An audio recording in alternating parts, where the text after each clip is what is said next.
when the gun barrel pressed cold against the CEO's temple, and the lights died across 63 floors of Manhattan's steel, Marcus Thornwell's whispered prayer wasn't for himself.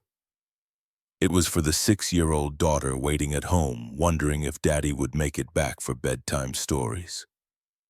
The man holding that gun, Graham Pierce, chief technology officer, trusted advisor, didn't know the maintenance electrician standing between him and $20 billion had once designed security systems that protected Pentagon's secrets. He didn't know that 72 hours ago, this same electrician had been invisible, dismissed, just another blue-collar worker fixing lights in a world that stopped seeing him the day he chose fatherhood over fortune. But Marcus knew something Graham didn't. He knew exactly how this would end, because 48 hours earlier he'd made a promise to a woman he barely knew, but had already saved twice. And Marcus Thornwell never broke his promises. If you're watching this from anywhere in the world, drop your city in the comments below. I want to see how far this story travels. Now let's go back. 72 hours before the gun, before the revelation, before everything changed. Back to a morning that started like every morning for 14 years, with a father trying his best and a daughter who deserved better than his best could give. The fluorescent light in Marcus Thornwell's bathroom had been dying for 3 weeks. Not dead, just dying, flickering at 4:47 every morning like a strobe in a nightmare, casting shadows that made his reflection look older than 32 had any right to look. He could have fixed it in 5 minutes. He rewired half the buildings in Lower Manhattan for a living. But every time he looked at that burnt-out bulb, he saw another bill he couldn't pay on time. Another promise to Maya that he'd have to stretch into next month. Another reminder that 14 years of doing everything right had left him exactly where he started. Broke, tired, alone. The water from the tap ran cold against his hands. Marcus splashed it across his face and stared at the stranger in the mirror. 32 years old, but the lines around his eyes told stories he wished he could forget. The calluses on his palms were a roadmap of every job he'd worked since he was 18, since the day Rebecca walked out of his life, before their daughter even took her first breath. Behind him, through the thin walls of their cramped Brooklyn apartment, he could hear Maya breathing. That gentle rhythm that made everything else, the exhaustion, the debt, the dying light, worth enduring. She was 6 years old. She deserved a bedroom bigger than a closet. She deserved new shoes instead of hand-me-downs from the thrift store. She deserved a father who didn't have to choose between fixing the bathroom light and buying her the art supplies her teacher said she needed. But she had him. Just him. And somehow, impossibly, that had been enough for 6 years. Marcus pulled on his work shirt, navy blue with Stone Industries maintenance embroidered over the pocket, and grabbed his tool belt from the hook by the door. In Maya's room, he knelt beside her narrow bed and brushed a strand of dark hair from her forehead.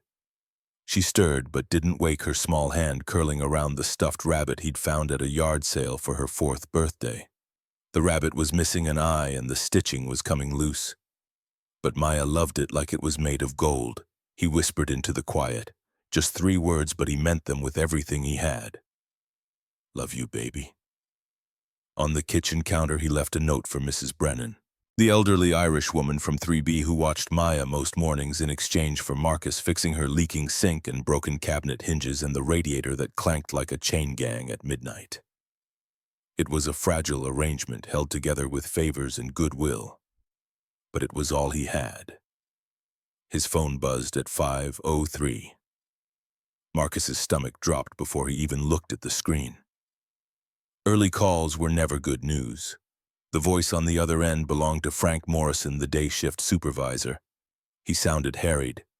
Thornwell, need you to handle an emergency call. Executive floor, electrical issue in the CEO's private office wing. Marcus's hand tightened around the phone. The executive floor was 23 stories above his usual territory. A world of marble and mahogany that maintenance staff entered only when absolutely necessary. Can't Rodriguez handle it? I'm not scheduled until 7 and I need to get Maya to school. Rodriguez called in sick. Stevens is dealing with a flood in the parking garage. You're the only one with electrical master license who's answering their phone. Frank's voice softened slightly. I know it's early, Marcus. I know you've got the kid. But this came from the top. CEO herself requested immediate response. Victoria Stone.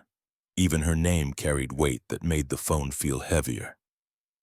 Everyone at Stone Industries knew the stories.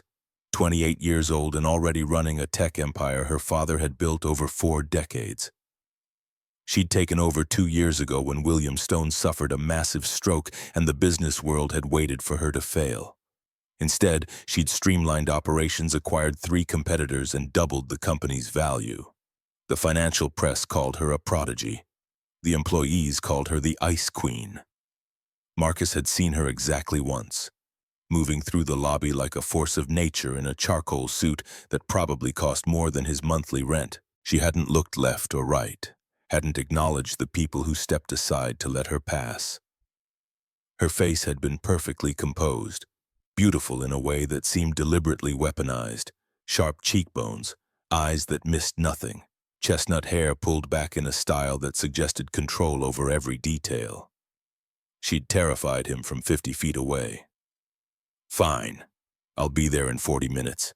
30, the email said, urgent. Marcus ended the call and stood motionless in his tiny bathroom, the dying light flickering overhead like a warning. He couldn't afford to lose this job, not with Maya's dental work coming due, not with the landlord already circling about last month's late rent payment. He'd go to the executive floor, fix whatever needed fixing, disappear back into the basement where he belonged.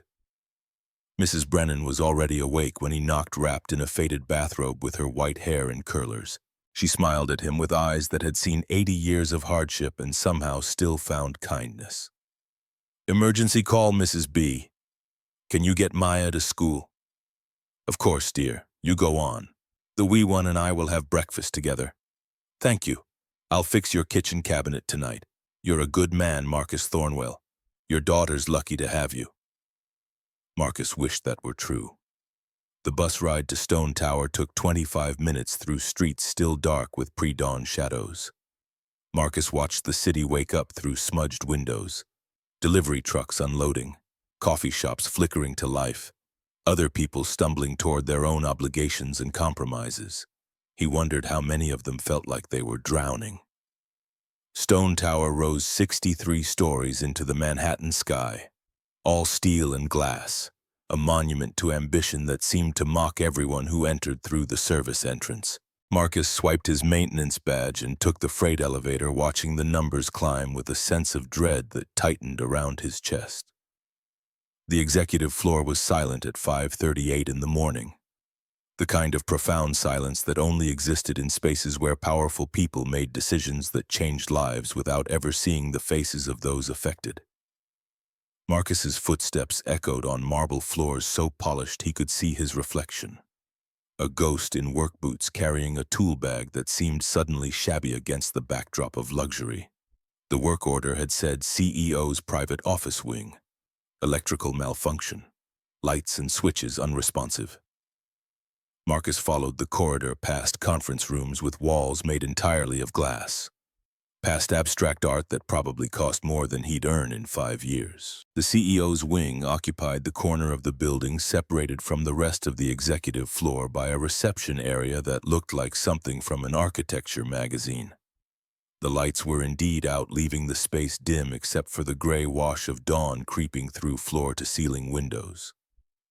Marcus found the electrical panel behind a mahogany door that blended seamlessly into the wall. Someone had labeled it in small brass letters. Authorized personnel only. He was authorized, technically, though he'd never felt less like he belonged anywhere. The panel revealed the problem immediately. A tripped breaker, probably from a power surge. Simple fix. 5 minutes of work. Marcus reset the breaker and heard the satisfying hum of electricity flowing through the system. Lights flickered on throughout the wing. Then he heard it. A voice from somewhere deeper in the office suite, female and sharp with frustration. Finally. What took so long? Marcus's stomach clenched. He'd assumed the floor would be empty this early. The realization that Victoria Stone was already here made him want to disappear into the walls. Just needed to reset the breaker, ma'am. Everything should be working now. I'll test the switches to make sure. Do it quickly. I have a press conference in 2 hours and I need to change. Marcus moved through the reception area testing light switches as he went. Each one responded perfectly. He was thorough but fast, wanting nothing more than to finish and escape. The executive suite had 3 main areas: the reception space, a large conference room, and what had to be Victoria's private office. 2 of the 3 doors were open. The third, made of frosted glass that turned everything behind it into soft shadows, was closed. Marcus tested the switches outside the conference room, then moved toward the office. There was one more switch by the frosted door, a master control that probably operated the office lights. He flipped it, heard the click of response, and reached for the door handle without thinking. It was instinct, a maintenance worker's reflex after 3 years of checking, testing, verifying. His hand was on the frosted glass, pushing it open before his brain registered what he was doing. The door swung inward. Time didn't stop. That's a lie people tell in stories. Time kept moving at exactly the same speed it always had. But Marcus Thornwell's life changed in the space between one heartbeat and the next. Victoria Stone stood in the center of her office, frozen in the act of pulling a fresh blouse from a garment bag. She wore a black pencil skirt and nothing else above the waist except a bra so delicate it seemed barely there. Her chestnut hair was down, falling in waves across bare shoulders, and her gaze went wide with shock that matched the horror flooding through Marcus's veins. For one endless second, neither of them moved. Then Marcus's tool bag hit the floor with a crash that shattered the sense. "I'm sorry." The words tumbled out in a desperate rush. "I'm so sorry. I was just testing the lights. I didn't know. I didn't mean to get out." Her voice was ice over steel, quiet and absolutely lethal. "I'm sorry." Marcus said it again, backing away so fast he nearly tripped over his own feet. His face burned with humiliation. "The door. I thought it was empty. I was just checking the switches. I'm so sorry." "Turn around." The command stopped him mid-retreat.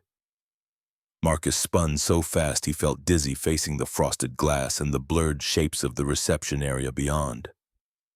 Behind him he heard the whisper of fabric, the sharp zip of the garment bag, every muscle in his body locked rigid. He'd walked in on Victoria Stone, half-dressed, the CEO, the woman who could end his career with a single phone call, the woman who held his entire fragile existence in her perfectly manicured hands. "I swear I didn't see anything." His voice cracked. "I swear I was just doing my job, testing the circuits. I didn't know you were in here. Please, I have a daughter. I need this job. Be quiet." Marcus's jaw snapped shut. He could hear his own breathing, ragged and panicked, and beneath it the soft sounds of Victoria dressing, seconds stretched into eternities. When she finally spoke again, her voice was controlled but carried something underneath that he couldn't quite identify. "What's your name?" "Marcus Thornwell." "Ma'am, maintenance staff, electrical clearance." The words came out like a prisoner reciting his crimes. "I've worked here 3 years. I've never had a complaint.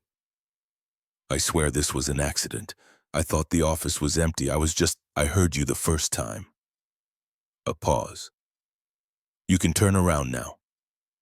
Marcus turned slowly, keeping his attention fixed on the floor.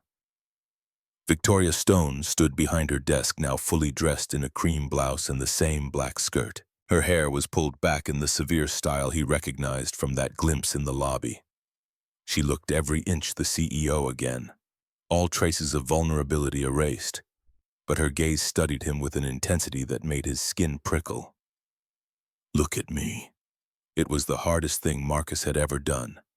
Meeting Victoria Stone's stare felt like facing a searchlight, but he forced himself to do it. She deserved that much at least. Her face was unreadable, a mask of perfect control, but something flickered in her expression as she looked at him. Not anger exactly, something more complicated. "You really didn't know I was here?" It wasn't a question. "No, ma'am, I swear. The work order just said electrical malfunction. I reset the breaker and I was testing all the switches. I thought the whole floor was empty this early." Marcus's hands were shaking. He clenched them into fists at his sides. I understand if you need to fire me. I understand I don't have any excuse. I just want you to know it was an accident. I would never stop talking. He stopped. Victoria walked around her desk with measured steps, her heels clicking on the hardwood floor. She stopped 3 feet away from him, close enough that he could smell her perfume, something subtle and expensive that made the air between them feel charged. You're terrified. She said it like an observation. Clinical. Curious? Yes, ma'am. Of me or of losing your job, both. The truth fell out before he could stop it. Mostly of losing my job. I have a daughter. She's 6. I'm all she has. I can't. His voice cracked and he forced himself to breathe. I can't afford to lose this. Victoria's expression shifted, something almost like recognition passing across her face. She studied him for another long moment. The door was unlocked. I should have secured it. That's on me, not you. Marcus blinked, certain he'd heard wrong. Ma'am, you were doing your job, testing the electrical system. I was careless. She turned away, moving back to her desk with that same controlled grace. What you saw stays between us, understood? Yes, ma'am, absolutely. I would never say anything to anyone, I swear. Good. She picked up a tablet from her desk, her attention already shifting to whatever waited in her schedule. Finish your testing and get out. Send your supervisor a report that everything's functioning normally. Marcus stood rooted to the spot, unable to process what was happening. She wasn't firing him. She wasn't even yelling at him. Ma'am, the word came out before he could stop it. I really am sorry. Victoria looked up from her tablet, and for just a second her mask slipped. What he saw underneath wasn't anger or ice, it was exhaustion, the kind of bone-deep weariness that recognized itself in another person. I know you are. Now go. Marcus grabbed his tool bag and fled, his legs unsteady as he escaped from the office. He tested the remaining switches with shaking hands, documented everything on his phone, and made it to the elevator before his knees gave out. She'd let him go. She'd seen his terror, heard his desperation about his daughter, and she'd chosen mercy over the punishment he deserved. Why? The question followed him all the way back to the basement, through the morning's remaining work orders. He picked up Maya from school at 3, listened to her excited chatter about the picture she'd painted in art class, helped her with homework while heating up pasta for dinner. Normal things, safe things, the rhythm of their life together. But underneath it all, he kept seeing Victoria Stone's face in that moment when her mask slipped. 2 days passed. Marcus reported for his shifts, kept his head down, tried to convince himself the incident was behind him. The executive floor might as well have been on another planet. He fixed a leaking pipe in the 4th floor bathroom, replaced fluorescent tubes in the 2nd floor conference room, unclogged a drain in the cafeteria. Invisible work for invisible people. Then on Thursday afternoon, his phone buzzed with a message from HR. Marcus Thornwell, please report to Human Resources immediately. 4th floor suite 400. His stomach dropped through the floor. This was it. 2 days to process, to consult with legal, to build a case for termination. The HR suite was all neutral colors and uncomfortable furniture designed to make difficult conversations slightly less awful. The receptionist barely looked up when Marcus gave his name, just gestured toward a conference room where a woman in a gray pantsuit waited with a folder. Mr. Thornwell, I'm Patricia Kemp, HR Director. Please sit down.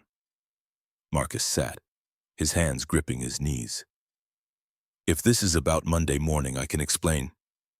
This isn't disciplinary, Mr. Thornwell. Patricia opened the folder and slid a document across the table. This is a position transfer. The words didn't make sense. Marcus stared at the paper, trying to force his brain to process what he was seeing.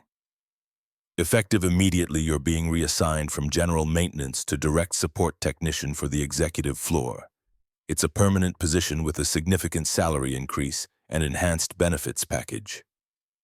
Marcus's vision blurred. The numbers on the page swam. I don't understand. The position was created specifically based on a recommendation from Ms. Stone herself. She indicated that the executive floor requires dedicated technical support with electrical expertise, and Patricia consulted her notes. Demonstrated discretion and reliability under pressure. Ms. Stone recommended me. The words came out strangled. That's correct. The salary is detailed on page 2. You'll also receive health insurance that covers dependents, which I understand is relevant given your daughter. Patricia's professional demeanor softened slightly. This is a good opportunity, Mr. Thornwell. The executive floor position comes with better hours, better benefits, direct exposure to company leadership. If you perform well, it could open doors. Doors. The word felt like a foreign language. Marcus looked down at the numbers again. The salary was almost double what he currently made. The health insurance would cover Maya's dental work. The hours meant he could drop her off at school every morning and pick her up every afternoon. It was everything he needed, everything he'd been drowning for lack of. And it came from Victoria Stone. I don't understand why. After what happened, Ms. Stone's recommendations don't require explanation. Patricia interrupted smoothly. Do you accept the position or not? What choice did he have? Yes, I accept. The paperwork took 40 minutes. Patricia explained his new responsibilities. Maintaining all electrical, HVAC, and general facilities systems on the executive floor. Responding to immediate needs. Conducting preventive maintenance. Being available for any technical issues that arose. You start Monday morning. Report to the executive reception desk at 7 a.m.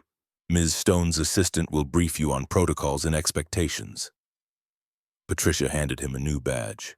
Executive Support Services printed beneath his name. Marcus took the badge with numb fingers. His reflection stared back at him from the laminated surface, and he barely recognized himself. That night, after Maya was asleep, he sat at their tiny kitchen table and stared at the paperwork. The salary increase alone would change everything. He could pay rent on time, could fix the leaking faucet in their bathroom, could buy Maya new shoes instead of praying the old ones lasted another month. But why had Victoria Stone done this? Marcus thought about that moment in her office when she'd looked at him and her mask had slipped. That flash of recognition. Like she'd seen something in his desperation that resonated with her own hidden truths. Demonstrated discretion. That's what Patricia had said. That's what Victoria valued, not his technical skills. She valued his silence, his terror, his understanding that some secrets were worth protecting. And maybe, just maybe, she'd seen something else too. The raw need in his voice when he'd begged for his job, the mention of his daughter, the visible evidence that he was holding his life together with desperation and duct tape. Either way, Monday morning would come, and with it a new life on the executive floor, working in daily proximity to a woman who terrified and confused him in equal measure. The old fluorescent light in the bathroom finally died completely that night. But for once, Marcus didn't see it as another failure. He saw it as a sign that something was ending.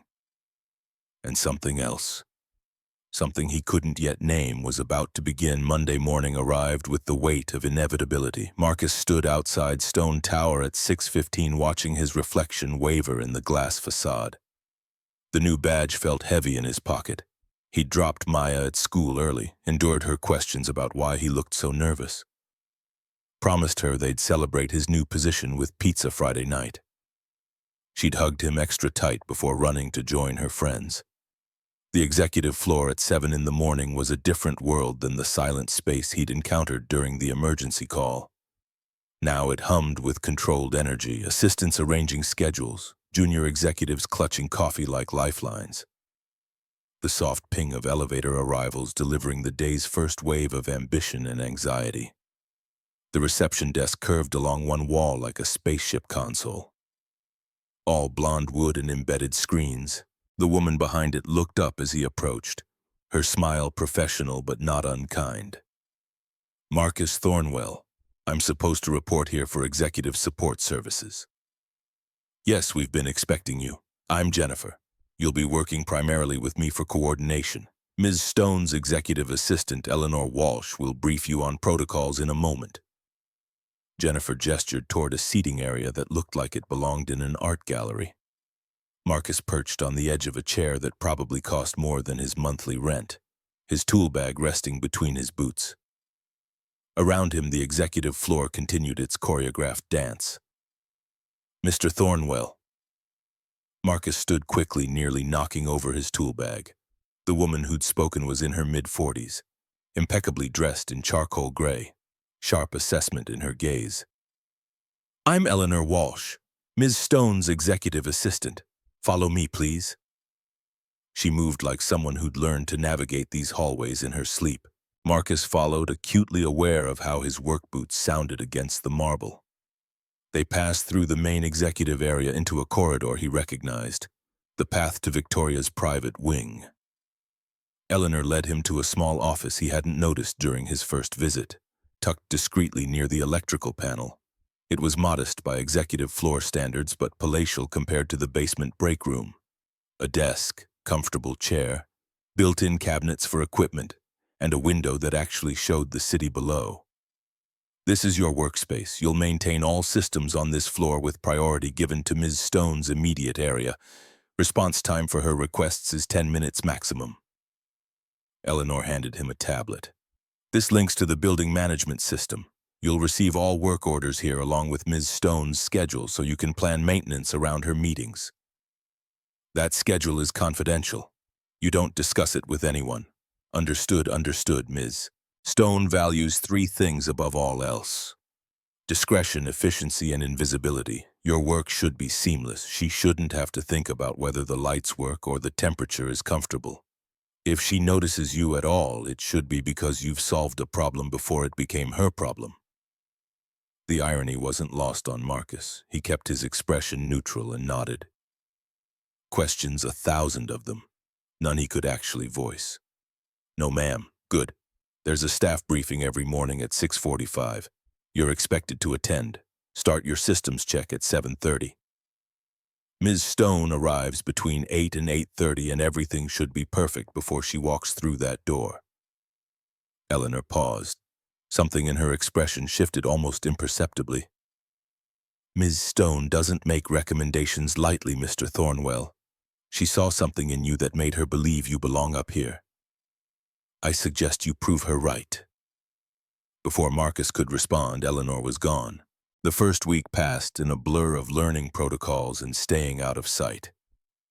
Marcus memorized the building management system, familiarized himself with every circuit breaker and HVAC control, discovered that the executive floor had more technology packed into a single level than the rest of the building combined. He attended the morning briefings and learned to decode the careful language Eleanor used. Ms. Stone requires uninterrupted focus time meant keep the entire wing silent. Board members visiting from Boston meant everything needed to be perfect to the point of obsession. And through it all, Marcus caught only glimpses of Victoria. A flash of chestnut hair as she strode past, her voice carrying through a conference room door crisp with authority. Once he was replacing a malfunctioning light fixture when she emerged from a meeting. Their gazes met for half a second before she looked away and continued walking. She gave no sign of recognition. It should have been a relief. Instead, it felt like standing in a room where all the air had been sucked out. Marcus told himself it was better this way. Professional, clean. He was here to do a job, collect a paycheck that was transforming his daughter's life. That moment in her office when he'd seen vulnerability crack through her armor was an aberration. A mistake they were both pretending had never happened. But late at night, lying awake in his apartment that suddenly felt less cramped, Marcus couldn't stop thinking about why she'd really promoted him. The answer came on his 8th day, in a moment that redefined everything. It was late afternoon, almost 6. The executive floor was emptying as people departed for dinner meetings or headed home. Marcus was in the main conference room testing a video system that had glitched during a presentation that morning. The technology was sophisticated enough that the manual read like a foreign language, but he'd spent 2 hours breaking down each component until he found the faulty processor. He was on his back under the conference table, rewiring connections, when he heard voices approaching. "I don't care what the legal team says." Victoria's voice cut through the air like a blade. "We're not settling." Graham knew exactly what he was doing when he violated that non-compete. "Victoria, please." A male voice, older, trying for reason. The optics alone. "The optics of backing down are worse. We set a precedent here." Heels clicked closer. They entered the conference room and Marcus froze under the table. He could see expensive shoes, Victoria's black heels, a man's polished Oxfords. The door closed with a soft click. "You're being unreasonably aggressive, Thornton," the man said. Marcus recognized the voice now. "Thornton Ashford, one of the senior board members. Graham was your father's hire. Going after him publicly damages William's legacy. My father's legacy is secured by the company's success, not by protecting executives who betray us." Victoria's voice was ice cold. "Or are you suggesting I should prioritize sentiment over strategy?" "I'm suggesting you remember that some of us have been with this company since before you were born. Your father trusted Graham. Perhaps you should consider whether your judgment, my judgment, has increased this company's value by 42% in 2 years. Victoria interrupted. She stopped abruptly. "Is someone in here?" Marcus's heart stopped. He'd been so still, barely breathing, but somehow she'd sensed him. "The maintenance technician, I believe," Thornton said, and Marcus could hear the disdain in his voice. "Perhaps you should have him escorted out before we continue discussing confidential matters."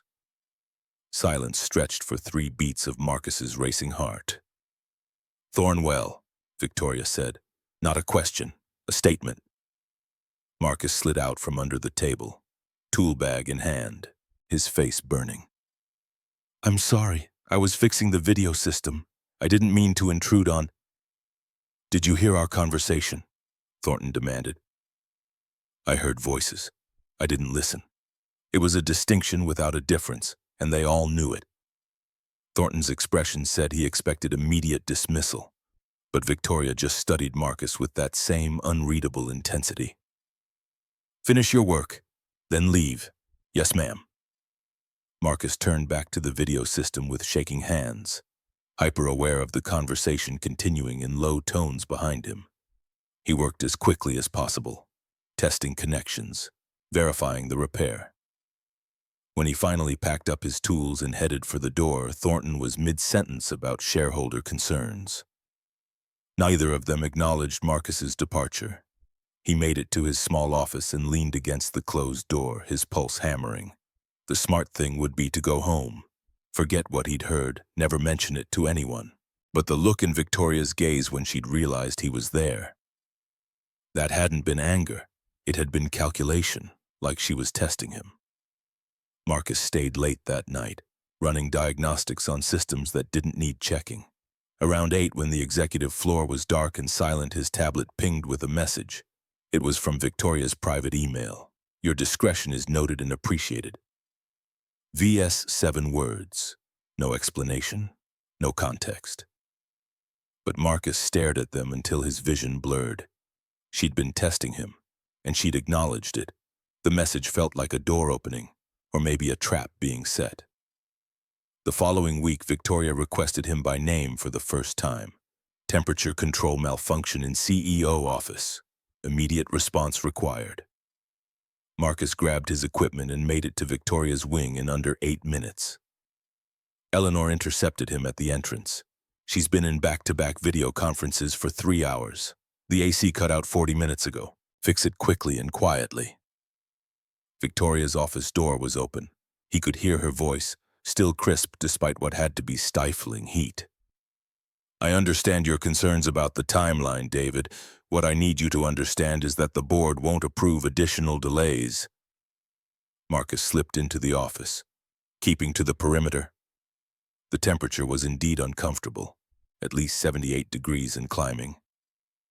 Victoria sat behind her massive desk facing a wall of screens.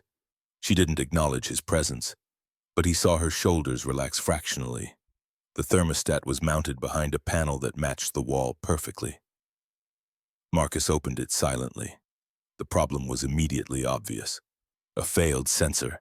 He had a replacement in his bag. We've been over this. Marketing doesn't drive the launch schedule. Product readiness does.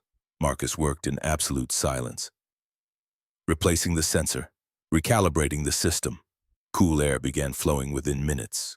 He allowed himself a glance toward Victoria and found her watching him in the reflection of her darkened screens.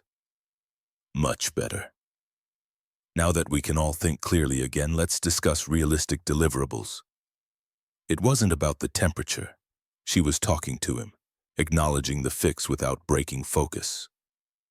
Marcus felt something shift in his chest, a recognition of competence between two professionals. He packed up and left as quietly as he'd entered. 10 minutes later, efficient work. Thank you. 3 days after that, she asked for him again. A malfunctioning outlet, then a flickering light, a coffee maker that refused to function, a loose door handle. Small things, easily fixed, but each request came directly from her. And each one felt like another layer of something being built between them. Marcus began to understand. Victoria Stone had built her entire life around control, and she needed someone who could solve problems efficiently without requiring management. She needed someone who understood what she needed before she had to ask. He started anticipating issues, adjusted temperature before she felt the change, identified patterns in the lighting system and replaced components, kept spare parts stored for immediate access, and slowly the Ice Queen began to thaw. It started with simple acknowledgments, a nod, a quiet thank you, then actual words beyond professional courtesy. "You're here early," she said one morning when he arrived to replace a smoke detector before she got in. "Wanted to finish before your first meeting. Eleanor mentioned you have investors at 8:30. You read the briefings." It wasn't a question, but he heard approval underneath. "Helps me plan my work around your schedule." Victoria had been reviewing something on her tablet, but she looked up, studying him. "Most people on my staff do the minimum required and nothing more. Why don't you?" The question caught him off guard. Marcus secured the new smoke detector before answering. "I have a daughter. She deserves better than minimum effort. This job, what you did for me, it changed our lives. Seemed like the least I could do was earn it." Something flickered across Victoria's face, too quick to identify. "Your daughter, she's 6. "Yes, ma'am." Maya. The name felt intimate somehow, personal in a way that made him hesitate. "She's in 1st grade, loves art and hates math homework, wants to be a veterinarian when she grows up. Just the two of you, just us." Her mother left before Maya was born, walked out when she was 8 months pregnant. "I was 18 years old. It's been me and Maya against the world ever since." Victoria was quiet for a moment. That must be difficult. "It's everything," Marcus said simply. Then, because she'd opened the door, "What about you, is there?" He stopped, realizing too late he was crossing a line, but Victoria smiled, a small sad curve of her lips. "No one. Building an empire doesn't leave much time for personal entanglements. And most people want something from me. Power, connections, proximity to success. It becomes difficult to know what's real." The honesty in her voice startled him. "I can't imagine what that's like, not trusting people's intentions." "Can't you?" Her gaze held his. "You trusted your daughter's mother. She left. Now you raise Maya alone, working yourself to exhaustion. I'd imagine trust is complicated for you too." She was right. The recognition settled between them, an understanding neither had expected to find. "I should finish this," Marcus said, his voice rough. "Yes," Victoria agreed, but she stayed there working on her tablet while he completed the installation. Her presence felt less like surveillance and more like companionship. When he climbed down and packed his tools, she looked up one more time. "Thank you, Marcus." It was the first time she'd used his first name. The sound of it in her voice rewired something in his brain. "Anytime, Ms. Stone." He left before he could say something stupid, but he felt her watching him all the way to the door. The day everything changed started ordinarily enough. Marcus arrived at 6:30 for the morning briefing, coffee in hand, prepared for another day. Eleanor ran through the schedule with her usual precision. Video conferences, department reviews, a site visit from a tech journalist, and an all-hands presentation at 4 in the main auditorium. The presentation is particularly important. Ms. Stone will announce the new product line. There will be press investors and all senior staff. Everything needs to be perfect. Marcus made notes on his tablet. The auditorium was technically outside his jurisdiction, but he coordinated with the facilities team. Victoria would be under intense scrutiny. The last thing she needed was a technical failure. The morning proceeded smoothly. Around 2, he decided to check the auditorium personally, just to verify. The main auditorium seated 300 people and featured a stage with professional lighting, video screens, and sound systems. The facilities team had done good work. Everything looked pristine. Marcus was about to leave when something made him look up at the lighting rig. Years of maintenance work had trained his vision to spot things that weren't quite right. One of the stage lights looked off-center, its mounting bracket slightly twisted.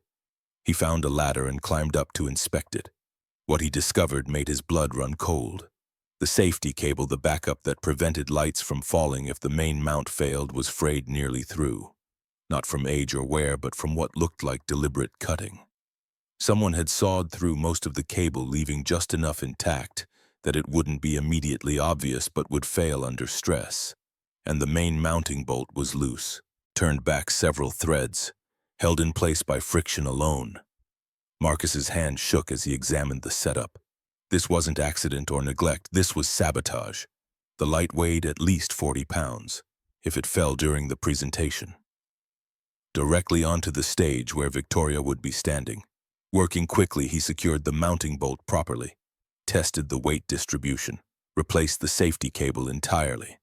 Then he checked every other light in the rig, found 2 more with loosened bolts, secured them all.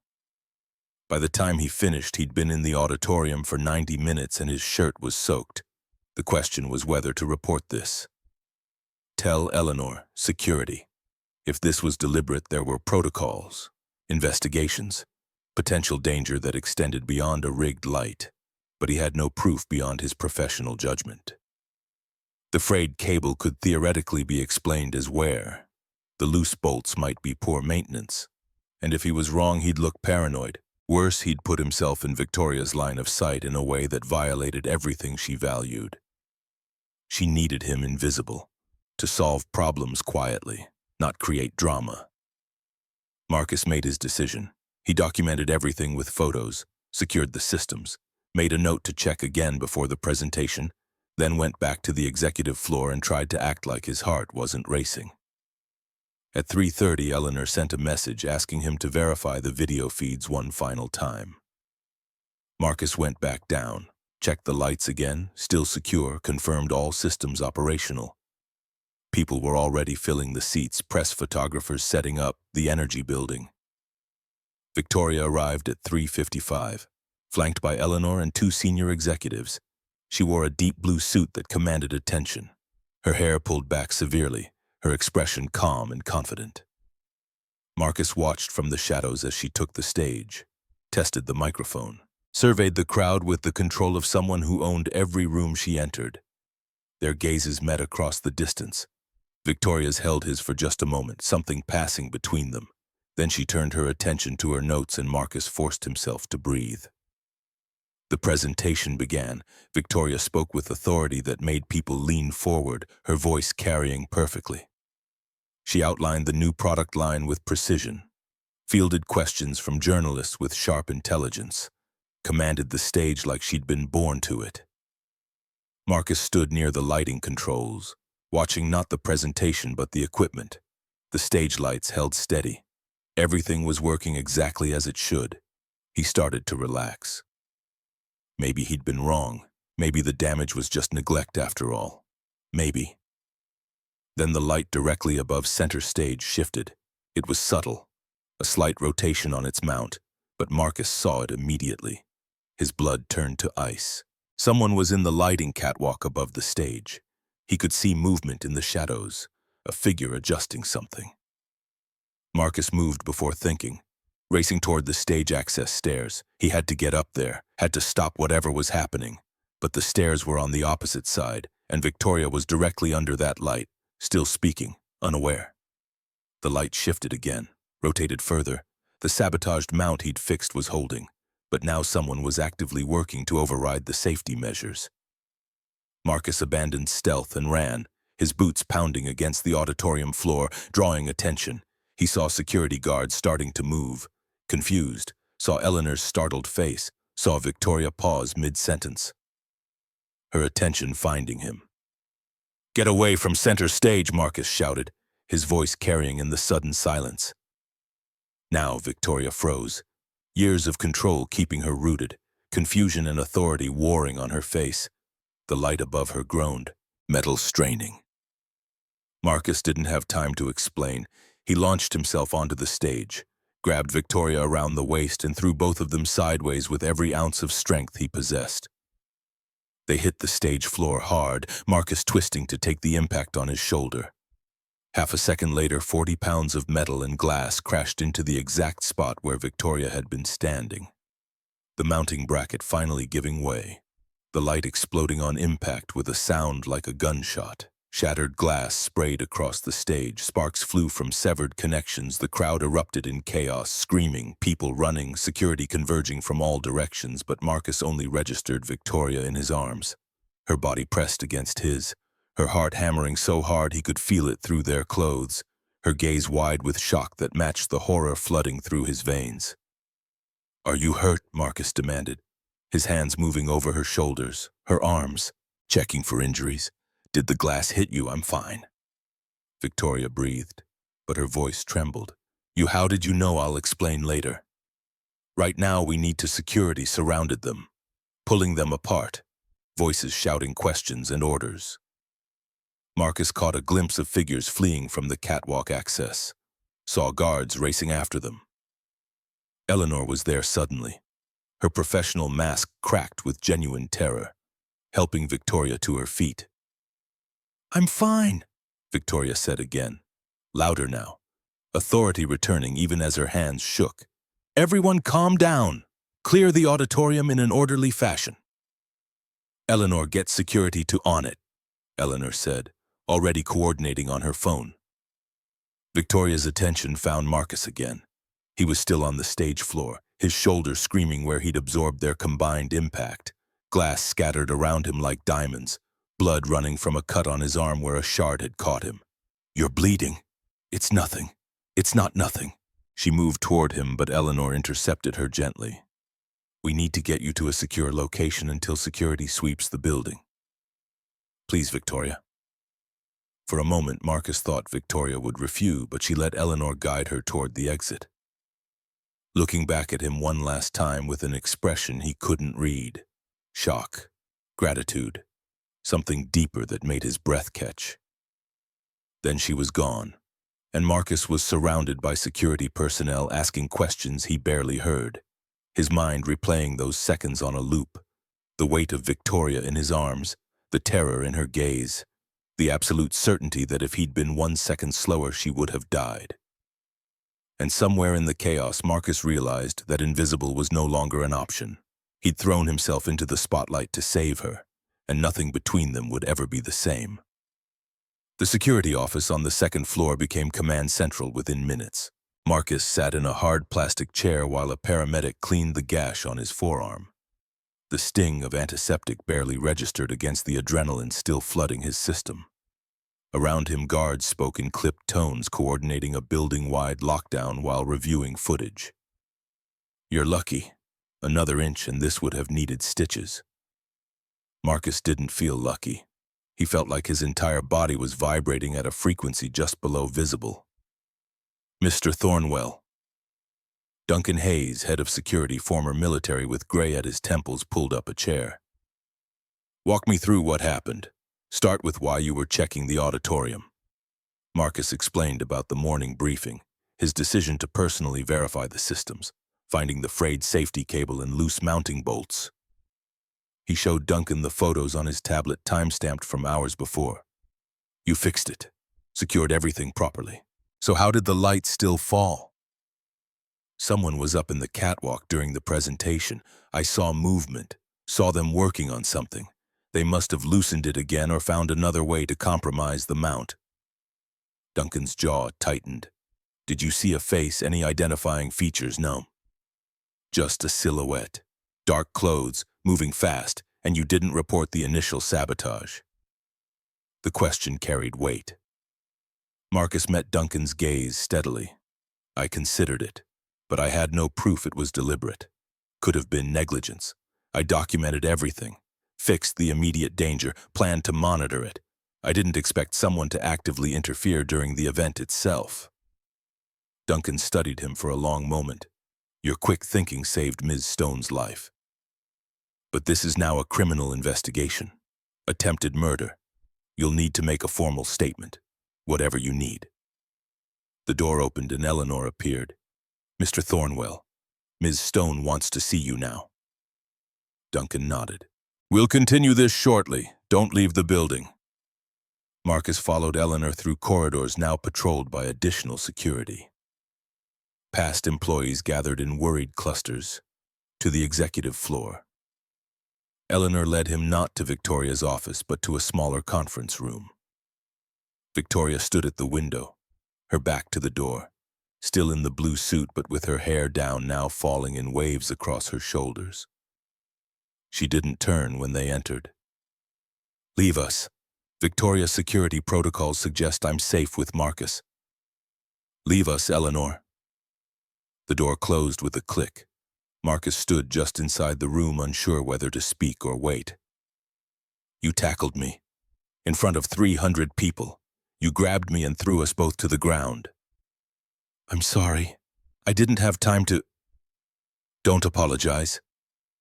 She turned and the expression on her face stopped his words. Her gaze was red-rimmed, her carefully maintained mask completely gone. You saved my life. Do you understand that if you hadn't been there, if you hadn't seen that light shifting, I would be dead right now? The rawness in her voice hit him like a physical blow. I saw the sabotage this afternoon, the frayed cable, the loose bolts. I fixed it, but I should have reported it immediately, should have insisted they cancel. You did exactly what you should have done. Victoria crossed the room, stopping 3 feet from him, close enough that he could see she was still trembling. You identified a threat, neutralized it, stayed vigilant. When the danger evolved, you acted without hesitation. That's not something to apologize for. I'm just a maintenance tech. I fix broken things. I'm not... You're the man who saved my life twice now. Her gaze held his with an intensity that made breathing difficult. Once from embarrassment when you could have exploited what you saw, and today from actual death. So don't tell me what you are or aren't, Marcus Thornwell. I know exactly what you are. The way she said his name rewired something fundamental in his chest. Marcus found himself taking a step closer. What happened up there on the stage? That wasn't about maintaining your image or protecting the company. That was about you. Just you. And I would do it again without thinking twice. Victoria's breath caught. For a moment, Marcus thought she might say something that would change everything between them. But then her phone buzzed, shattering the moment. Security found evidence in the catwalk. Tools, cut cables, they're reviewing footage. Whoever did this will be caught. Do you know why someone would target you like this? A bitter smile crossed Victoria's face. I'm a young woman running a multi-billion-dollar company in an industry dominated by men who think they deserve what I have. I've made enemies. The list of people who'd benefit from my death is longer than I'd like to admit. The casual way she said it made Marcus's hands curl into fists. That's not normal. That's not acceptable. It's reality. And now I have to decide how to handle it. Cancel the product launch, increase security, show weakness. You show strength by staying alive. Everything else is secondary. She looked at him with something that might have been wonder. You really believe that I know what it's like to have someone depending on you? to know that your choices determine their entire world. Marcus thought of Maya probably finishing homework, unaware of how close she'd come to losing him. You have thousands of employees whose livelihoods depend on this company. You owe it to them to protect yourself. Is that the only reason the employees? The question hung between them. Before he could answer, the door opened and Duncan appeared. Ms. Stone, we have a situation. We've identified the individual in the catwalk. Show me. They moved to a larger conference room where security had set up command. On the main screen, frozen footage showed a man in dark maintenance coveralls accessing the catwalk 20 minutes before the presentation. The image quality was good enough to see his face. His name is Jeremy Collins. He's been with building maintenance for 8 months. Background check was clean, but we just discovered his employment application used a false social security number. Someone planted him, Victoria said, her voice tight. That's our assessment, but there's more. Duncan pulled up another image, a screenshot of an email from an anonymous account. This was sent to 3 business journalists 40 minutes ago, before the incident. It claims you've been cooking the books, inflating revenue to boost stock prices. The timing suggests whoever sent it expected you to be in no position to defend yourself. Marcus felt sick. This wasn't just assassination, it was coordinated destruction. The allegations are false. Our books are audited quarterly. But proving that will take time, and the accusation alone will damage investor confidence. Not if you're standing in front of cameras tomorrow. Very much alive, with footage showing attempted murder that coincides with fraudulent allegations. Duncan said, That's not whistleblowing, that's conspiracy. We need to find Collins before he disappears, and I want to know who hired him. We're on it. In the meantime, I'm assigning personal security. You don't go anywhere without no. I'm not hiding behind bodyguards. We handled this intelligently, but I won't give anyone the satisfaction of seeing me cower. Duncan looked like he wanted to argue. At minimum, you need someone watching your immediate environment, someone you trust. Victoria's attention found Marcus across the room. Marcus stays close. He's already proven he can identify threats. He works on the executive floor anyway. Nothing changes visibly, but he's there. Ms. Stone, with respect. Mr. Thornwell is maintenance staff, not security. Mr. Thornwell saved my life twice while your personnel were watching cameras. Victoria replied, I trust his instincts. He stays. Duncan nodded reluctantly. We'll need to brief him on protocols. Fine. Do it now. Victoria turned to Marcus. Unless you have objections to expanding your responsibilities. Marcus thought about what he was being asked. Thought about Maya, about the risk, about walking away, about choosing safety. But when he looked at Victoria, he saw the vulnerability she was hiding. Saw someone who'd built walls so high she couldn't see over them anymore. Who trusted so few people that asking him to stay close was an act of profound faith. No objections. Whatever you need. The relief that flashed across Victoria's face was so brief he almost missed it. The next 3 hours were a blur of security briefings. Marcus was fitted with a discreet earpiece, shown emergency protocols, given access codes. Duncan ran him through threat assessment basics. Your job isn't to engage threats. It's to get Ms. Stone to safety and alert us. Understand, understood. Marcus agreed, though privately he wondered what he'd actually do if someone threatened Victoria. The tackle on stage had been pure instinct, and he suspected his instincts wouldn't wait for protocols. It was nearly midnight when he finally made it home. Mrs. Brennan had put Maya to bed hours ago. Marcus stood in his daughter's doorway watching her sleep and felt the weight of everything pressing down. He'd crossed so many lines today, and tomorrow he'd cross more. His phone buzzed. A message from Victoria's private number. Thank you for today, for everything. Get some rest. Tomorrow will be complicated. Marcus stared at those words. She had his personal number, had reached out after hours, had thanked him like a person rather than an employee. He typed back, "You're welcome, see you at 7. Or her response came immediately. 6:30. We have work to do. Marcus smiled despite everything. The next morning arrived with news that Jeremy Collins had been apprehended trying to board a flight to Mexico. His apartment had yielded a burner phone with messages coordinating the attack along with $50,000 in cash. He was in custody, not talking. But law enforcement was confident they could trace the money. Marcus arrived at the executive floor at 6:15. Eleanor intercepted him immediately. "Ms. Stone is in her office. She asked for you directly." Eleanor's expression was complex. "Whatever's happening between you two, be careful. She's under enormous pressure, and she makes decisions based on control and strategy. Don't mistake proximity for something it isn't." The warning was clear. Marcus nodded and knocked on Victoria's office door. "Come in." She sat behind her desk already dressed in a charcoal suit, but her gaze was softer when she looked at him. "How's your arm?" "Fine. Barely feel it." Marcus closed the door. "You look like you didn't sleep." "I didn't. I spent the night reviewing everyone who might have orchestrated this. Business rivals, disgruntled former employees, board members who opposed my leadership. The list is extensive.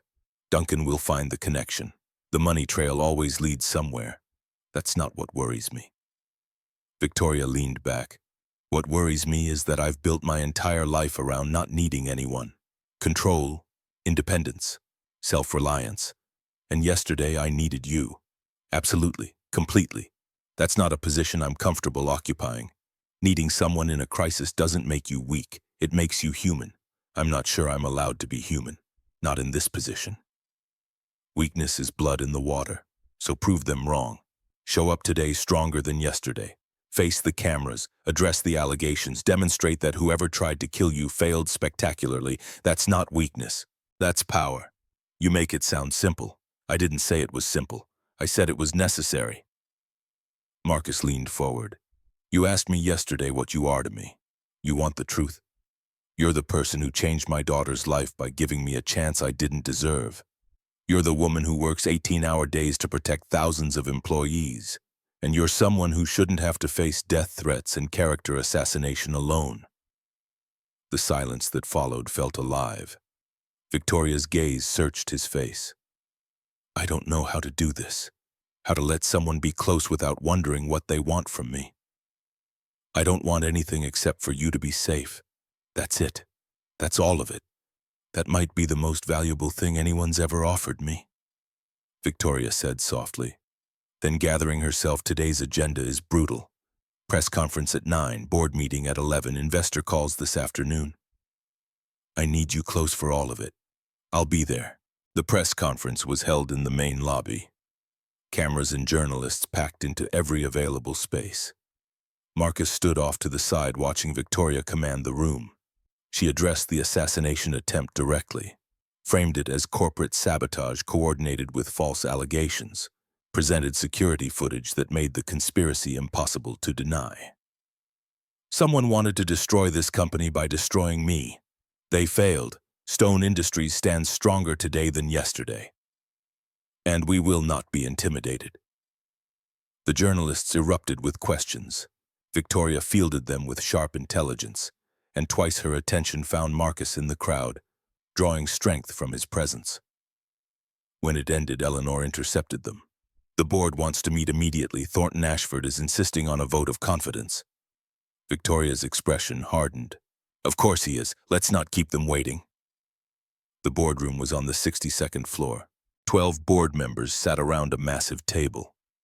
Thornton Ashford occupied the chair opposite where Victoria would sit. His silver hair and expensive suit projected authority. His gaze gleamed with something that looked like satisfaction. "Victoria, glad you could join us. We've been discussing yesterday's unfortunate incident." "Unfortunate is an interesting word for attempted murder, Thornton," Victoria said coolly, taking her seat. Marcus positioned himself near the door. "Quite right. Which is why we need to discuss your security protocols, your decision-making, and whether the company's interests are best served by maintaining current leadership during this crisis. My security protocols are being enhanced. The individual responsible is in custody. Law enforcement is tracking the conspiracy, and the false allegations have been debunked. What exactly is your concern? My concern is that someone wanted you dead badly enough to plant an operative in this building for 8 months. That suggests enemies powerful enough to threaten this company's stability. Perhaps it's time to consider whether your leadership style has created untenable risks. My leadership style doubled our value in 2 years. Victoria's voice was sharp as broken glass. What you're actually suggesting is that I made you all significantly wealthier, and now you're wondering if someone more pliable might be easier to control. That's not what I'm saying. It's exactly what you're saying. Victoria leaned forward. You've opposed every major decision I've made. The Techline acquisition you said would bankrupt us generated $30 million last quarter. The restructuring you called reckless improved efficiency by 18%. You don't question my competence, Thornton. You question my right to have it. The room fell silent. Other board members shifted, some nodding. I move that we table this discussion, said a woman at the far end. Victoria has handled this crisis with exactly the leadership we hired her to provide. Seconded, added another member. Thornton's jaw tightened. Fine, but I want regular updates on the investigation, and I want enhanced security that don't rely on his gaze flicked dismissively toward Marcus. Maintenance staff playing hero. Noted, Victoria said coldly. The meeting continued for another hour, but the tension never dissipated. Marcus watched Thornton throughout. The older man's attention kept returning to Victoria with something that went beyond professional rivalry. This was personal. When they finally escaped, Victoria's composure cracked the moment her office door closed. She leaned against her desk, exhaling slowly. He's going to keep pushing. Every crisis, every setback. Then don't give him setbacks. Keep doing what you've been doing. Succeed so loudly he can't make himself heard. Victoria looked up and something in her expression shifted. How do you do that? Make it sound possible. Marcus crossed the office slowly. Because I've watched you for weeks, I've seen how hard you work, how much you care. You're not just competent, Victoria, you're extraordinary, and anyone who can't see that is deliberately closing their eyes. Victoria, her voice caught on his name. Someone tried to kill you yesterday, and today you stood in front of cameras and the board and everyone watching for you to break. And you didn't. You're still standing, still fighting. That's not something that needs my belief to make it real. It already is. Victoria stood there, 3 feet away, and for the first time since he'd known her, she looked uncertain. You scare me, she whispered. I scare you. You see me. Not the CEO, not the legacy, just me. And I don't know what to do with that. You don't have to do anything with it. I'm not asking for anything, Victoria. I'm here. That's all. That's not all. That's everything. The confession hung in the air, heavy with implications neither could afford to pursue. Marcus knew they were standing on the edge of something that would change everything. But before either could move forward or back, the door burst open and Eleanor rushed in, her face pale. We have a problem. The investigators found something in Collins's phone records. The person who hired him, it's someone inside the company. The words hit like a physical blow. Victoria's face went white, then flushed with rage. Who? Eleanor hesitated. The investigators want to brief you directly. They're on their way up with Detective Hughes. But Victoria, they said the evidence is conclusive. It goes high. Someone with access to executive systems. Marcus felt ice spread through his chest. High level meant board members, senior executives, people Victoria had trusted. Clear my schedule for the next 2 hours. I want Duncan, the investigators, and Detective Hughes in the main conference room. No one else. Victoria turned to Marcus. This doesn't leave this room until we know who we're dealing with. Everyone is suspect. Understood. But Victoria, you need to consider that whoever this is, they're desperate enough to kill you. If they suspect they've been discovered, they'll try again. Victoria's laugh was bitter. Let them try. I'm not hiding and I'm not running. I'm not suggesting you hide. I'm suggesting you be smart about this. Marcus moved closer. Someone inside had access to your schedule, knew exactly where you'd be standing, had months to plan this.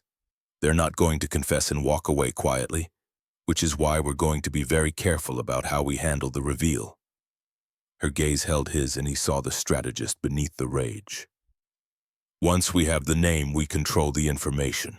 Use it to set a trap, gather evidence that's airtight, make sure when we move against them there's no possibility of escape. You've done this before. Not murder conspiracies, but corporate warfare. Yes, you don't get to where I am without learning how to identify enemies and neutralize them. I just never expected the enemy to be this close. The pain in her voice was carefully controlled but audible. Not everyone is your enemy, he said quietly. She looked at him, something flickering. No, I'm not. The words hung between them, simple and absolute. I know, she said finally, so softly he almost missed it. The intercom buzzed. Ms. Stone, Detective Hughes and the investigative team are here. Send them to conference room A. We'll be there in 2 minutes. Victoria straightened her suit jacket, rebuilt her armor piece by piece, but just before she headed for the door, she paused. Stay close. She stopped. I need to know you're there. I'm not going anywhere.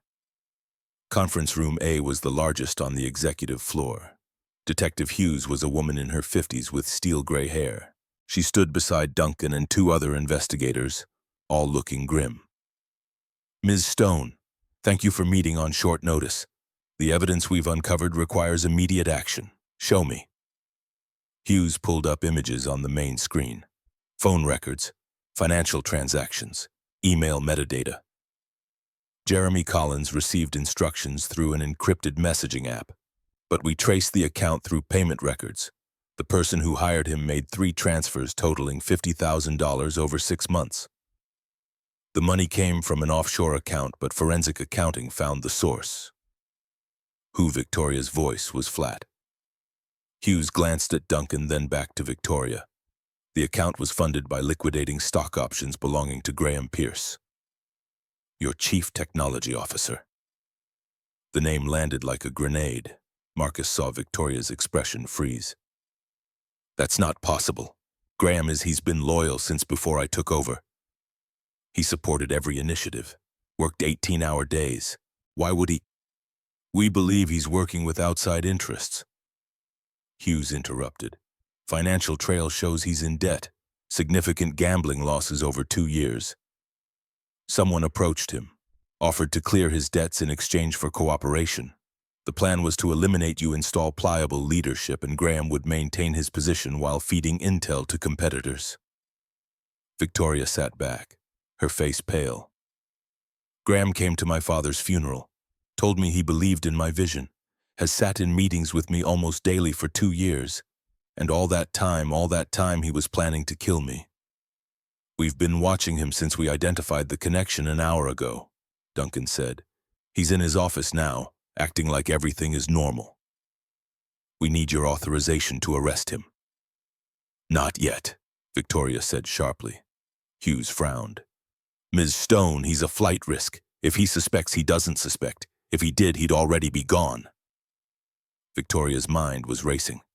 Graham is smart, careful. He's been planning this for months, which means there's more we don't know, more people involved. If we arrest him now, we lose the chance to see the full picture. You want to use him, Hughes said. I want to finish this. Not just stop one attack, but dismantle the entire conspiracy. Graham had help. Someone on the outside funding this. I want them too. That's dangerous, Ms. Stone. Every day Graham walks free is another day he could try something else. Not if he thinks he's still hidden.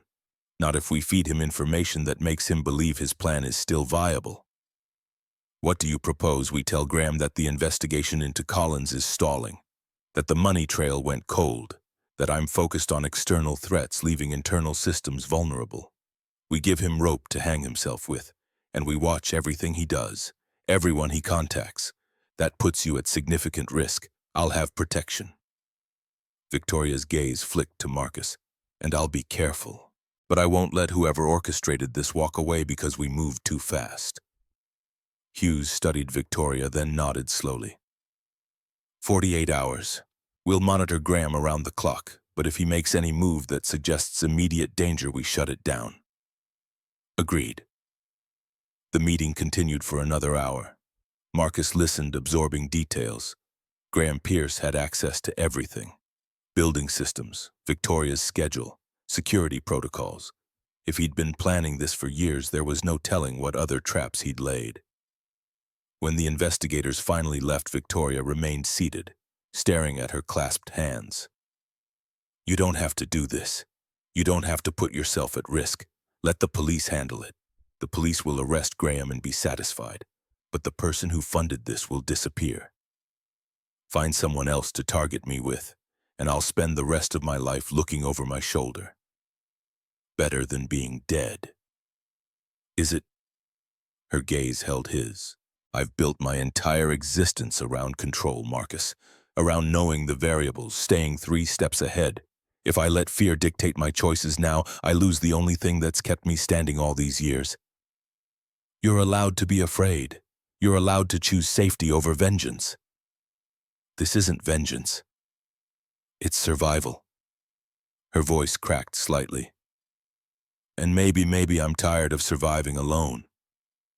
Maybe that's why I'm asking you to stay close, because for the first time in longer than I can remember, I don't want to face this by myself.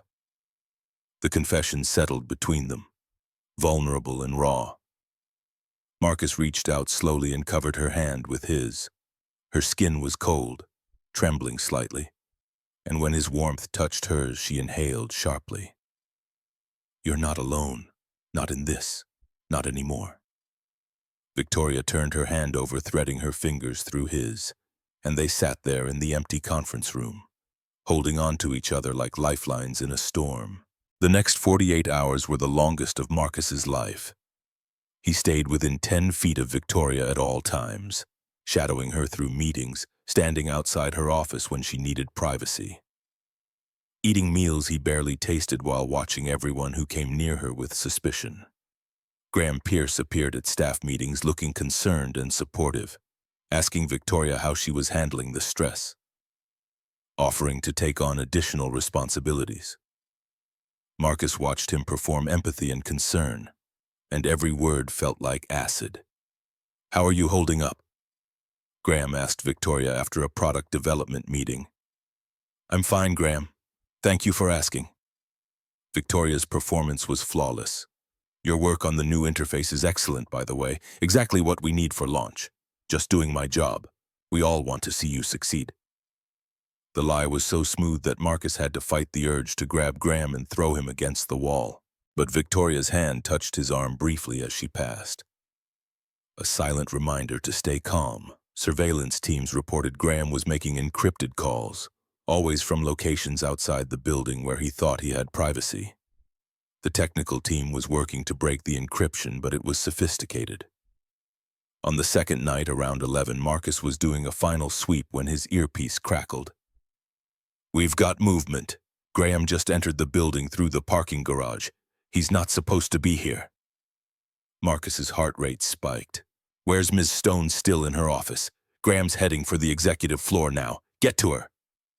Marcus ran, his boots pounding against marble. Behind him, he heard elevator doors opening, footsteps echoing.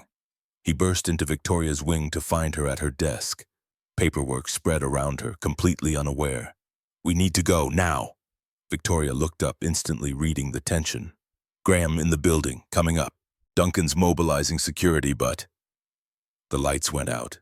Complete darkness swallowed the executive floor, emergency lighting failing to activate. Marcus heard Victoria's sharp intake of breath, heard movement in the hallway, and every instinct screamed danger. Stay behind me, he whispered, pulling Victoria away from the desk, his vision adjusting to the darkness. He could see the outline of her office door, the windows showing city lights beyond. He's cutting power, disabling security. Where's your panic button? Desk drawer. But if the power's out, footsteps in the hallway, slow and deliberate. Victoria, Graham's voice called from the darkness, friendly and calm. Are you still here? The power went out. I came to make sure you were okay. The performance was chilling. Marcus felt Victoria tense, heard her breathing quicken. I'm fine, Graham, she called back, her voice steady. Just finishing some work. The emergency lighting should kick in any moment. Actually, it won't. Graham appeared in the doorway, backlit by emergency exits in the hallway beyond. Marcus couldn't see his face clearly, but he could see the gun in Graham's hand, dark and deadly. I made sure of that. Had months to prepare, to understand every system in this building. You made it easy, really, trusting me with so much access. Graham, what are you doing? What I should have done 2 years ago when they first approached me. You were never supposed to run this company, Victoria. Your father knew it. The board knew it. Everyone knew except you. So stubborn. So convinced you could prove everyone wrong. And you did, which made everything so much more complicated. Who approached you? Victoria asked. Marcus heard the calculation in her voice. Keep him talking. People who understand that innovation shouldn't be controlled by legacy. People who could actually use Stone Industries' technology to change the world. Graham moved closer, and Marcus shifted to maintain his position between them. They offered me a real future. Chief Technology Officer of a combined entity that would dominate the industry. All I had to do was remove the obstacle. You mean murder? Remove, Graham repeated. The stage light was supposed to be clean. Tragic accident, company in mourning, smooth transition, but you had to have him.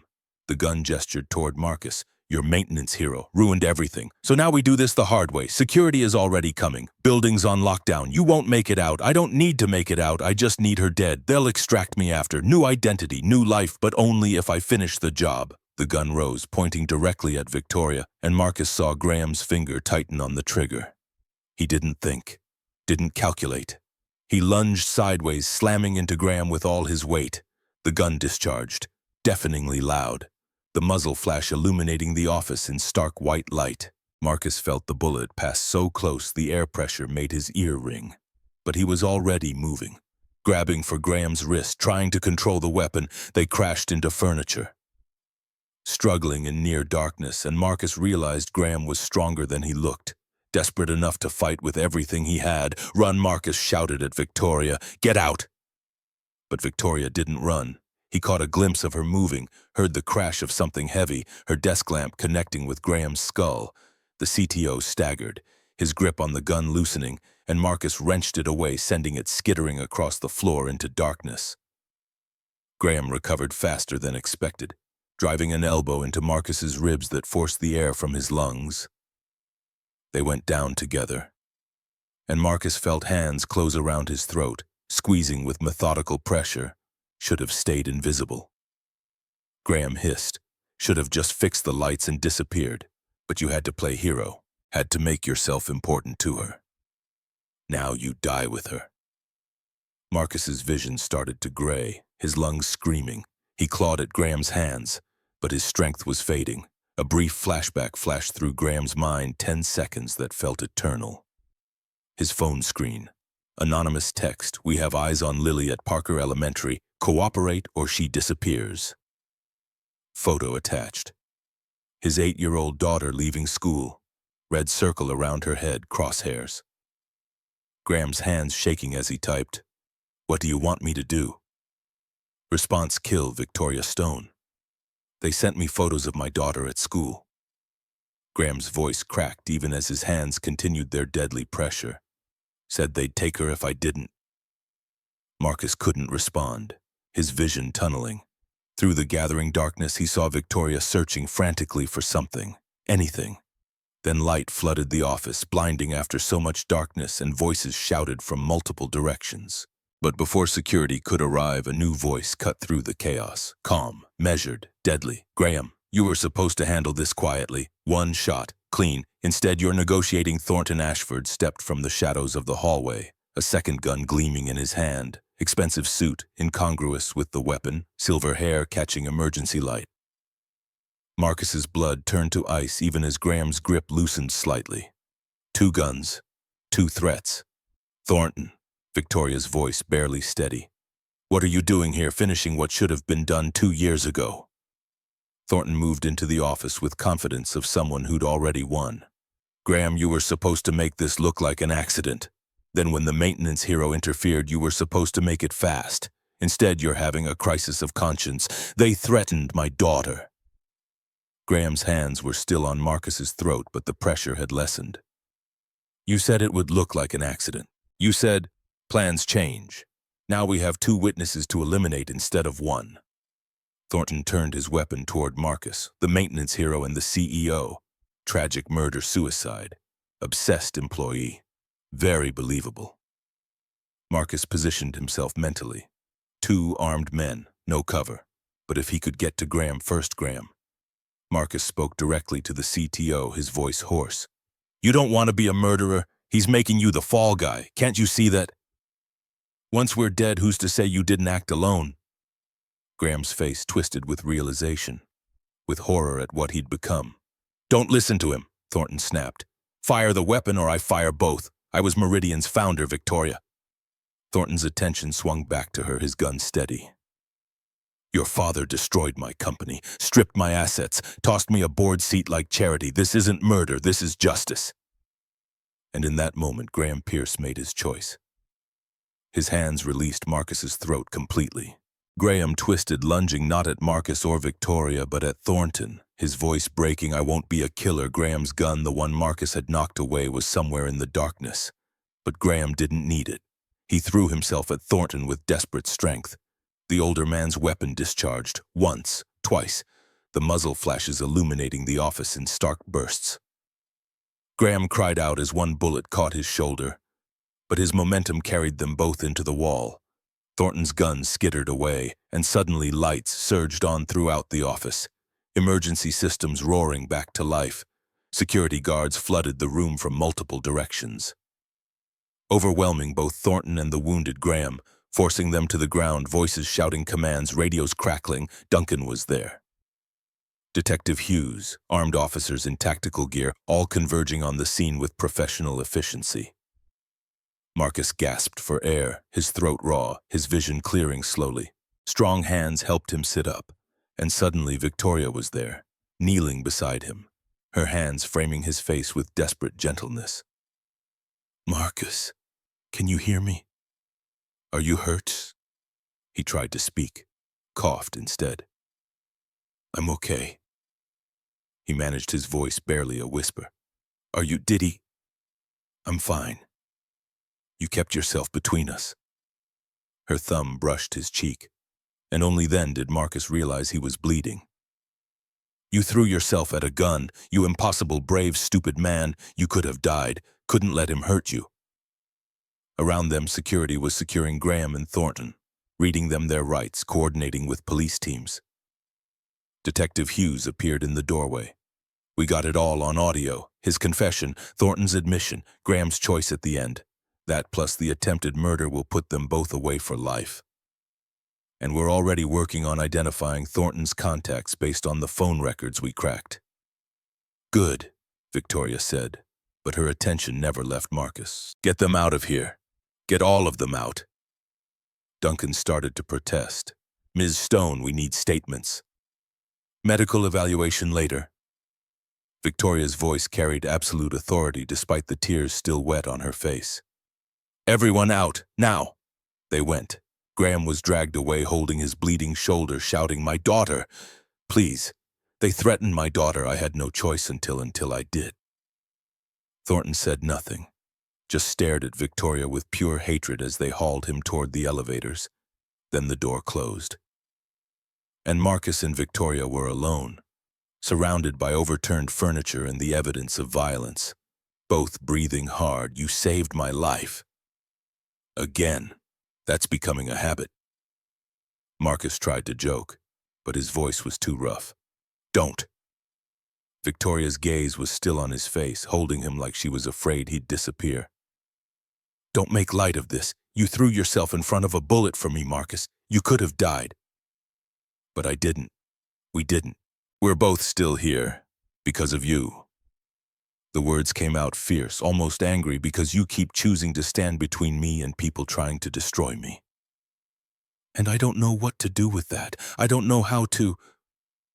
She stopped, her voice breaking completely, and Marcus saw the moment when every wall she'd built came crashing down. I see you too, she whispered. I see you, Marcus Thornwell, and I don't know when it happened. But somewhere between you walking in on me and you tackling a man with a gun, I stopped being able to imagine facing any of this without you.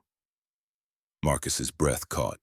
They were still on the floor of her office, both bruised and bleeding, surrounded by chaos. And she was looking at him like he was the only solid thing in a world that had tried to kill her twice. I'm not going anywhere. Not now, not ever. If you'll let me stay, I don't deserve you. That's not your choice to make. I'm already here, already yours if you want me. The silence that followed felt endless, heavy with possibility and fear. Then Victoria leaned forward and kissed him. It wasn't gentle or uncertain. It was desperate and fierce, tasting of salt from her tears and copper from his split lip. And Marcus kissed her back with everything he had, his hands finding her waist, pulling her closer. And she came willingly, pressing against him like she needed the contact to believe he was real. When they finally broke apart, both breathing hard, Victoria rested her forehead against his. This is complicated. I know. People will talk. The board, the employees, everyone will have opinions about the CEO and the maintenance tech. I know that too. And I'm still here. Victoria pulled back just enough to look at him, searching his face for doubt. Whatever she saw there made tears fill her gaze again. But this time she was smiling. You really mean that? Every word, you and me against the corporate assassins, we make a pretty good team. Victoria laughed, the sound watery but genuine, and kissed him again. Softer this time, slower, like they had all the time in the world. 6 months later, on a Saturday evening, the three of them stood on Marcus's balcony as the sun set over Manhattan, Maya between them holding both their hands. Marcus had a new apartment now, 2 bedrooms in a better neighborhood with windows that let in actual light. The salary from his promotion to director of building systems had made that possible, along with a lot of other things. Daddy, Maya said, looking up at the glowing city. Mrs. Patterson asked us to write about heroes today. I wrote about you. Marcus knelt to her level. What did you say, that heroes aren't people who never fall down? They're people who get back up, and who stand in front of other people when bad things come. She looked at Victoria, and that sometimes heroes help other heroes remember they don't have to be strong all the time. Victoria's gaze filled with tears. She knelt beside Marcus, completing their circle. You're very wise, Maya. I know. Maya grinned, then hugged them both fiercely. Can we have pizza now? Marcus and Victoria laughed, the sound carrying over the city below. And as they headed inside, Maya running ahead, already listing her pizza topping preferences. Marcus caught Victoria's hand. You okay? More than okay. She squeezed his fingers. I spent 28 years building walls. Took a maintenance electrician with a 6-year-old daughter to show me what actually matters. What's that? This. Right here. Right now. Victoria looked at Maya, then back at Marcus. Not the empire, not the success, just this. Inside, Maya was already debating pizza toppings with herself. Victoria smiled and started to follow, but Marcus pulled her back for one more moment. Thank you. For what? For seeing me. For letting me see you. For trusting me with this. He gestured to encompass everything: the apartment, Maya, the life they were building together. I should be thanking you. You saved my life, multiple times. We saved each other, Marcus said simply. And we're going to keep doing it, every day. That's what this is. Victoria stood on her toes and kissed him, soft and sweet and full of promise. Pizza time, Maya called from inside. They bickered playfully as they walked into the apartment, their voices mixing with Maya's laughter. 3 people who'd found each other against impossible odds, who'd built something real in the wreckage of everything that tried to destroy them. Later that night, after pizza and a movie and Maya's bedtime routine that Victoria was slowly becoming part of, they stood together in Marcus's living room. Victoria looked at the photos on his bookshelf, the one of him and Maya taken the day he started at Stone Industries, both smiling despite their struggles. I want you to know, Victoria said quietly, that I understand what you gave up. When Rebecca left, when you chose Maya over your career, MIT, the startup, all of it. And I think that's the most beautiful thing anyone's ever done. She turned to face him. You taught me that sacrifice isn't weakness, that choosing love over ambition doesn't make you less. It makes you more. Everything I've built means nothing if I'm alone at the end of the day. You're not alone.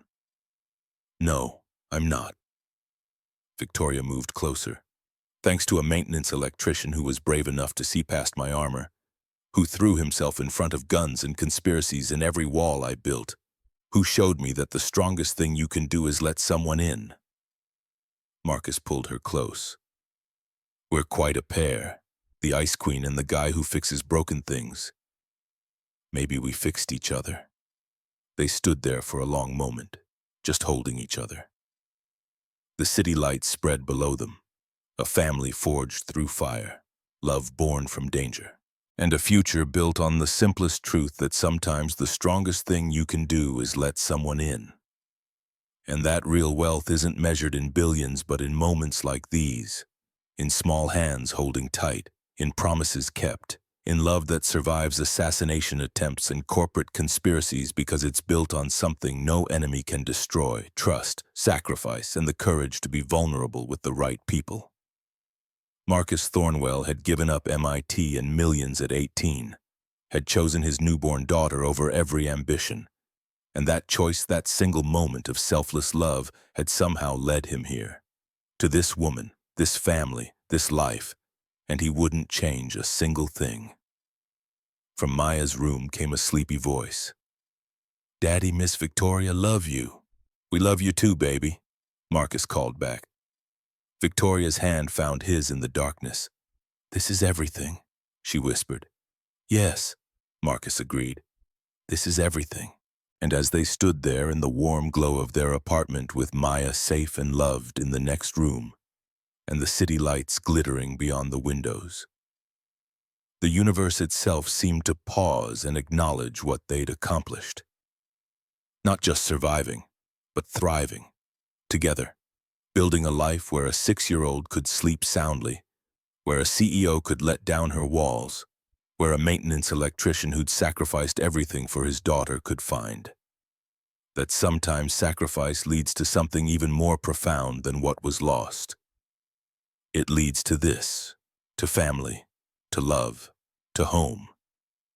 Marcus's MIT diploma hung on the wall, now framed and displayed after Victoria insisted he honor that part of his past. Next to it, Maya's drawing of Daddy's work family, both honored, both part of the story. The fluorescent light in the bathroom worked perfectly now, bright and steady, no more flickering, because Marcus could afford to fix things, could afford a lot of things. But more importantly, he'd learned that some things weren't about money at all. They were about being seen, being valued, being loved for exactly who you were. And Victoria Stone, for all her armor and carefully constructed walls, had done exactly that. She'd seen Marcus Thornwell, really seen him, and he'd seen her right back, and somehow impossibly they'd built something real in the wreckage of everything that tried to destroy them. Not just a romance, but a family, a partnership, a future, together.